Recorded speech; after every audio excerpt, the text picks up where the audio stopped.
So can you tell us, not just me, but everybody out there, that you understand what they're feeling by maybe sharing what your rock bottom was, if you don't mind? Oh Like boy. what depth did you fall to? I would love to hear. Oh boy. I almost died multiple times. I One of them, I'll tell you one. I was in a car. I remember it was a Dodge Colt. I'll never forget it. It was brand new. It's a little car, and I was high as a kite. I was probably early 20s, and I was at a light, and as an idiot and not, intact, I decided to make a U-turn, and boom, I got slammed.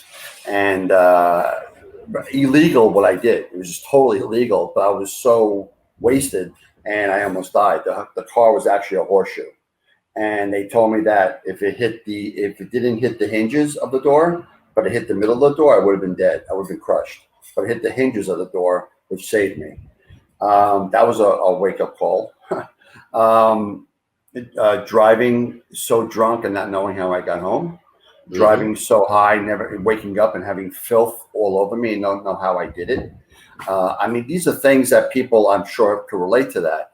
But hitting rock bottom is not hitting rock bottom to me is not having control of your life.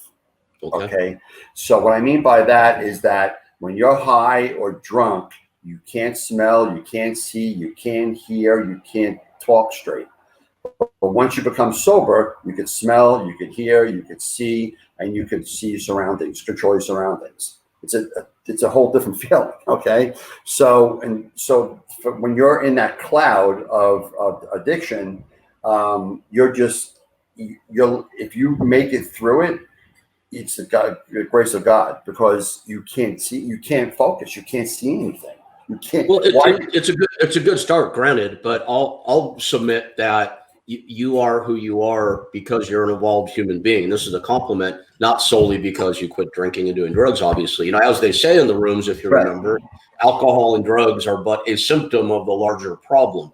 So yes, you can remove it's called self-medication.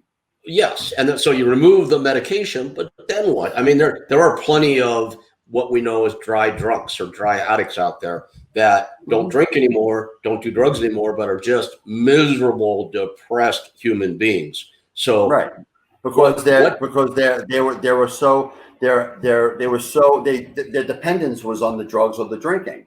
So they could have been, more social. They could have been more lively, maybe even sharper in some ways. I'm not talking about driving. I'm talking about just at home or something. But once that was taken away because they realized it was an addiction, now all of a sudden their dependency was gone, and they didn't challenge themselves to find something new, to find something that's just as good and it's more healthy and more alive, And that's why I try to help people in addiction, is that you have to find a balance. You have to find what you're good at. Besides, once you got rid of that toxic poison, now you got, because a lot of people do is, first of all, people who become sober or go relapse within a year. It's automatic. Boom, they go back. Okay. Oh, 80% plus. Yep. Right. But then I get the other ones who go from sobriety all the way to the other side. So now they're addicting to drinking green grass and exercising 20 times a day. And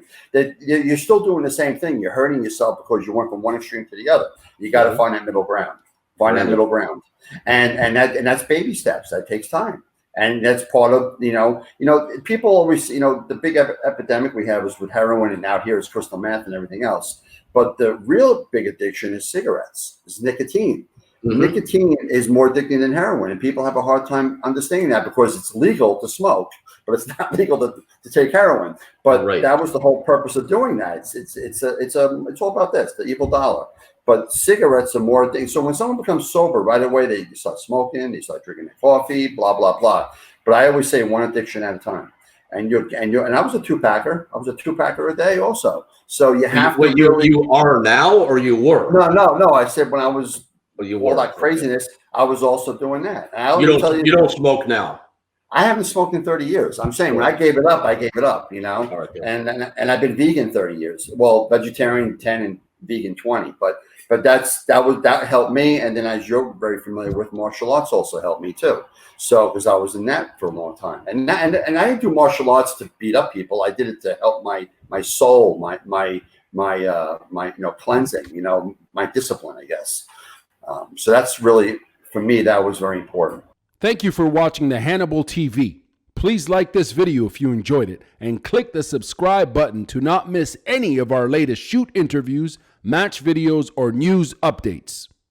Support us on patreon.com for $1.99 a month to watch our full shoot interviews ad-free and help our channel grow. Follow us on Twitter at the Hannibal TV for instant updates.